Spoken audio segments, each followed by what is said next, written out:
Well, hello there, and welcome to another edition of Warbird Wednesday. My name is Fred Bell. I am the Vice Chairman of the Palm Springs Air Museum, and today we are still going down heavy lift transport lane. We're going to do another pretty interesting aircraft, the de Havilland Canada, the DHC-4, the Caribou.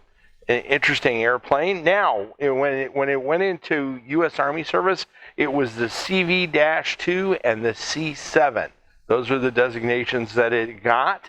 Now, I am going to take off. Greg, what are we doing here? What I feel like is the Fred Flintstone cartoons with the Loyal Order of the Buffalo and, Twinkle Toes with the bowling and everything. That's where I think we're going with this.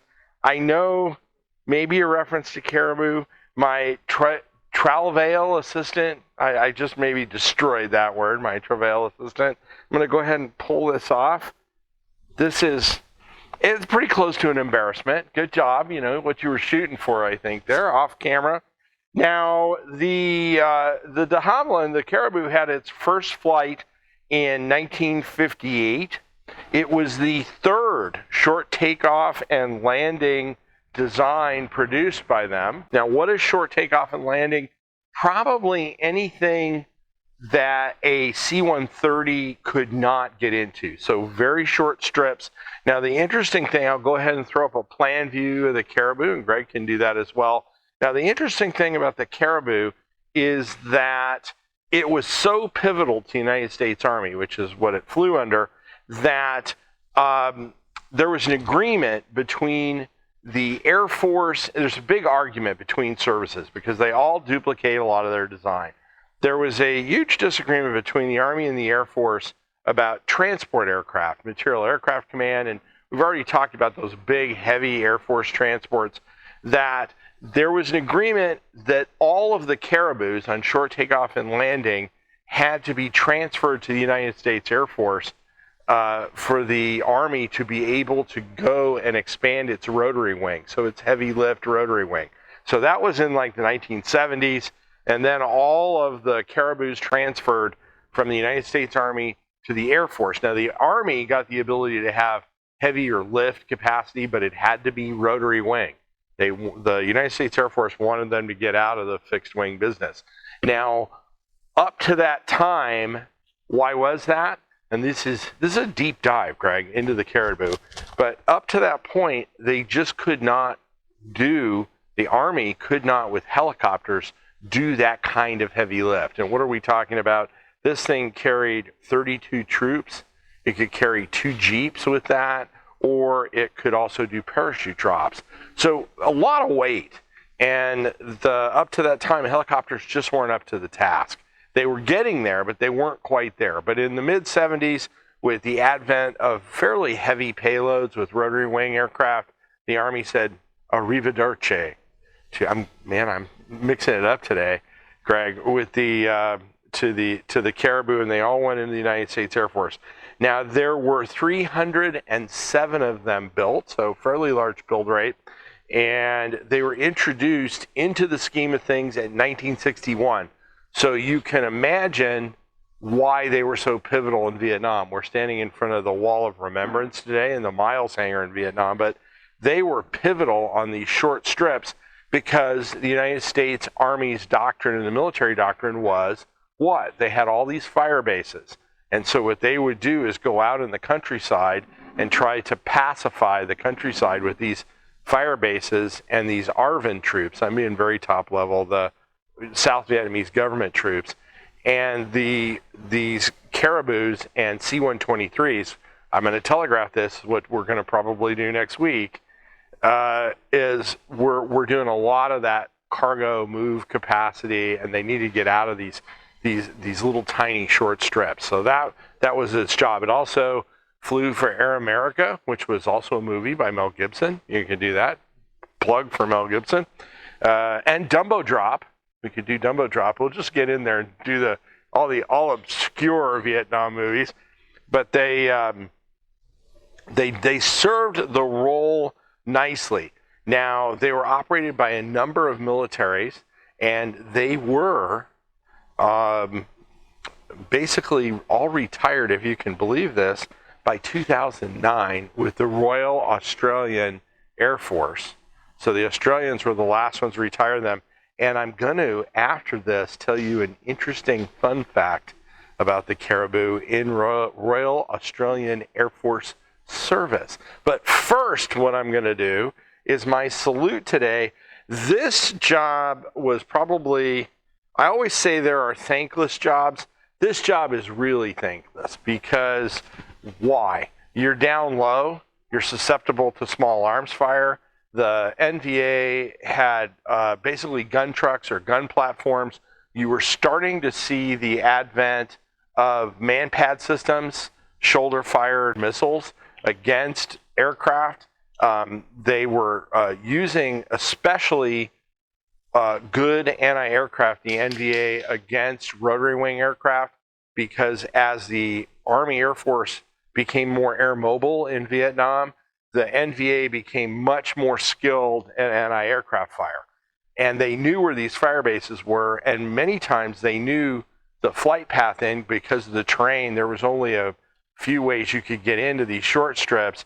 And so these crews had to be really tough. On top of that, because of the Air America, CIA, all that kind of stuff, these aircraft, a lot of these aircraft and the units were involved in a lot of long-range paratroop drops and covert drops back into where we weren't supposed to be fighting in Cambodia and Laos, where a lot of these troops just disappeared.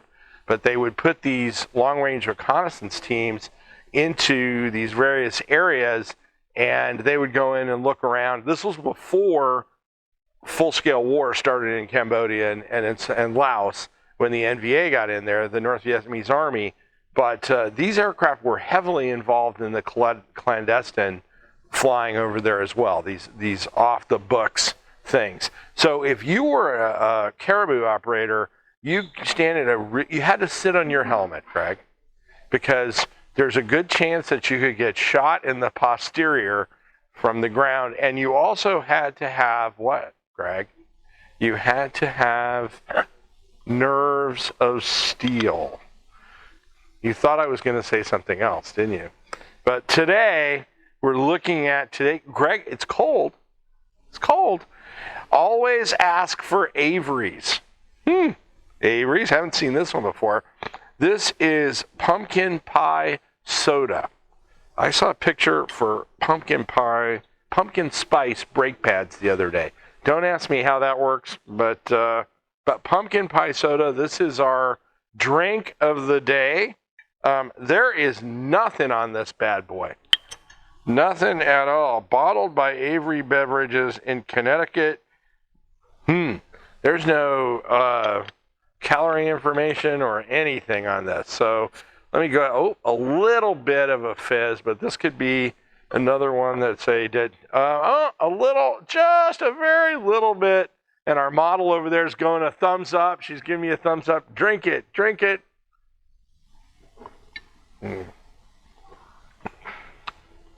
Not terrible, but some of the stuff that you've stored, some is pretty scary. But to all of you Caribou operators and you low-level folks, whether it be in rotary wing or fixed-wing aircraft in Vietnam, I salute you. I don't mind it, but I'm not sure what's in there, Greg. I'm not drinking any more of it. So he's laughing at me. So the Caribou, as I said, they use the heck out of these. Now, where did the airplane end up? The airplane ended up, as I said, primarily with the United States Air Force, but with the end of the Vietnam War and as advancements in rotary wing and helicopters, these became less and less important because they could move the same amount of people, but up, down. And of course now with VSTOL aircraft, this where you flip the wings and all kinds of different designs, the Marines are using them. These are just completely outdated. They were retired entirely by all the militaries in the world in 2009. Now, I promised you an interesting, Fred, fun fact, and that was that in 1975, a group of insurgents captured and hijacked a Caribou for the Royal Australian Air Force. So in 1975, they actually hijacked one of these bad boys, and that is the only time that a Royal Australian Air Force aircraft has ever been hijacked. So kind of a scary thing. The comparable aircraft on this are the Scottish, you're going to have fun with this one, the Scottish Twin Pioneer and the Trasal, the C, and I'm sure I butchered that, the C-160 are the comparable aircraft to this. There were some efforts to put a turboprop on this, kind of like we talked about the G1 before. You know, turboprops were coming in, tons more power, a lot more time before overhaul. You get rid of these radial engines, but it really hasn't played out. I think there's like 3 of them that have gone through the conversion process to a turboprop. They do, a handful of them are still flying in the bush in places where they don't have, where they have very rough runways and they need a short takeoff airplane. This, by the way, just to be clear, there is no comparison in a liftoff between this and a C-130. So you might say, hey, why can't a C-130 do that? Not going to happen. If you're going to get medium lift capacity, it's the only type of airplane. So there's still a use for it, but not a whole bunch. So the C-130 came in, and now we have the J model, where there's a lot of C-130J models. But there is no comparison to an Osprey, which is a true vertical lift. And by the way, probably get about the same amount. I don't know if you get the Jeeps in there, but troops-wise, very heavy, and they're a heck of a lot faster. So that was the idea. But these airplanes have primarily moved off into history. Now, if you, and this is the modeling debut of call sign Flower, is why don't you come on over here, Flower? You're going to model our jacket. You can come right over here. You got to turn around and face the camera. Now look at that beautiful jacket you can get for the kids. Why don't you let them see the back? There we go. There's a Jump Master thing right there. And go ahead, we're going to turn back around. Flower, thank you very much. Flower's on camera debut there, so she did really well. If you want one of those, go ahead and click on the link, and we'll happily ship one of those out to you.